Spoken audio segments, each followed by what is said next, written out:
Peter Ruddock is my old primary school teacher, so that's the first and last time you'll hear me call him Peter. Mr. Ruddock is also a medical miracle. He was told he'd be dead in a year after being diagnosed with motor neurone disease. That was 30 years ago. Hi. Hi.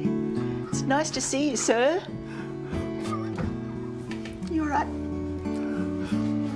It's nice to see you.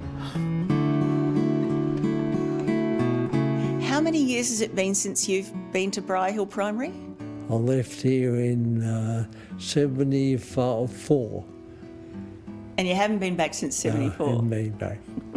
Well, I left here at the end of 71 and I haven't been back either. Is it weird being here today? Very weird and very different, yes.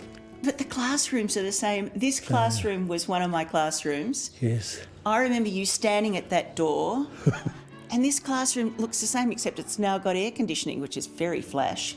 Yeah. Do you have happy memories here? Very much. Like the place. Like the parents to be involved with it. We all used to have working bees and work along out there. We've both changed a little bit in the last 50 odd years since we've seen each other. What's been happening with you? Because you've got a big story to tell, haven't you? I've got motor neurone disease. How did you first know you were sick? What were the first symptoms? I went for a run one day. Oh, something wrong with my leg. What was wrong with your leg? Didn't know. Was it pins and needles? Sore. Sore. Okay. Like a cramp all the time. Cramp. Went back to my own doctor, did a piles of tests over 6 months, muscle biopsy, spinal tests, blood given, urine given, hair done, all this type of thing. They eventually said to me, "You've got MND." I said, "What's that?" I've never heard of it. When you were told you had MND and you never heard of it, you would have said, "What's that?" Yes, the doctor said you'll be in a wheelchair by Christmas and you'll be dead in probably 12 months. So you get this terrible news, you'll be in a wheelchair in a few months and dead in a year. You're an athlete, sir. You were very fit. So how does that information land on you? Don't believe you. I don't believe them. So I kept doing things even though it was hard. And I'm trying to do the same now. How did your kids react? How did they cope with this news? They have found it very hard, yeah. They found it even harder, I think. Motor neurone disease is cruel. It eventually robs its sufferers of the ability to walk, talk, and breathe. There's no cure, and most people survive for around 2 or 3 years after diagnosis. But Mr. Ruddock is at 30 years and counting. I've had it for 30 years. I'm supposed to be the longest lived in Australia with it. How was it affecting you after a year when you were supposed to basically be dead?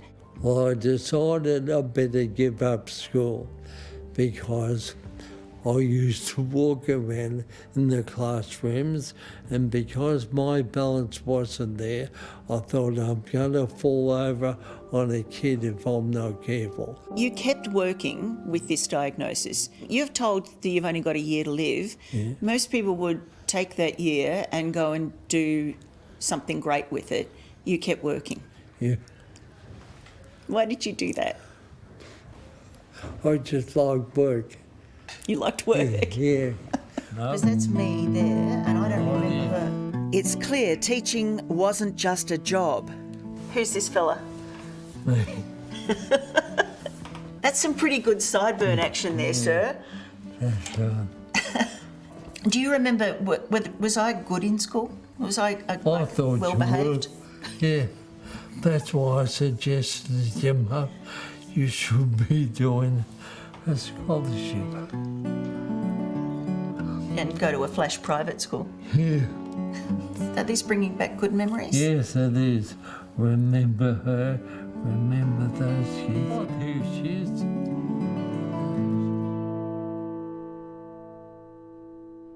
you're a medical miracle, really, aren't you? See, it affects everyone completely different. If you got it, you might be gone in 12 months.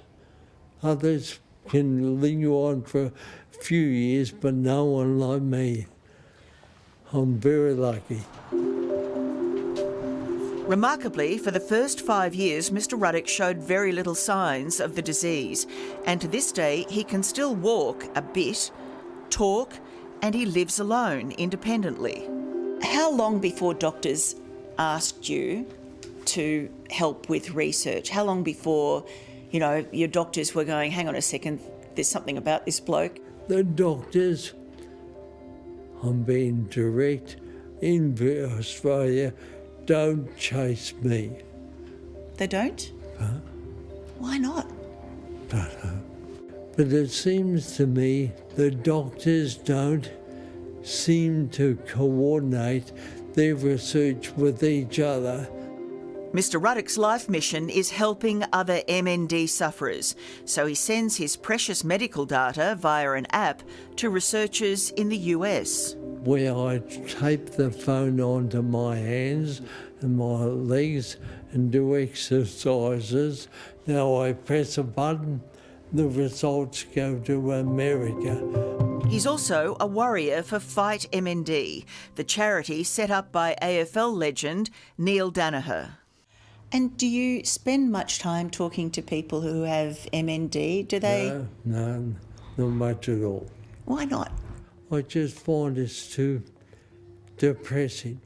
I try to help the Fight MND by selling beanies and going to all their functions.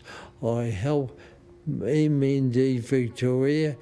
I used to collect corks for them for years to raise money to buy wheelchairs for people who couldn't do it. You sold corks? Yeah, that was in the days before beanies? That's right, exactly, yes.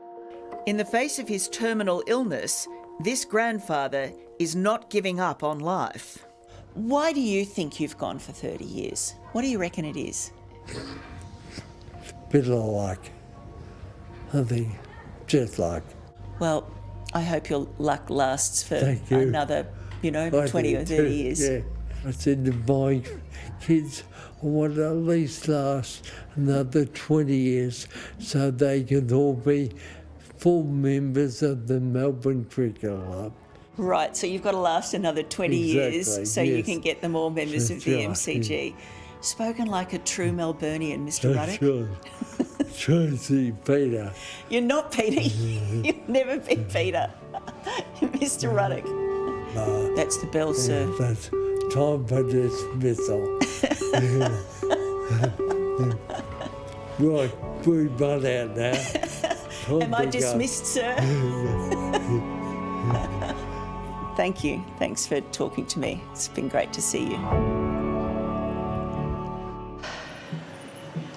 I would love to unlock his secret.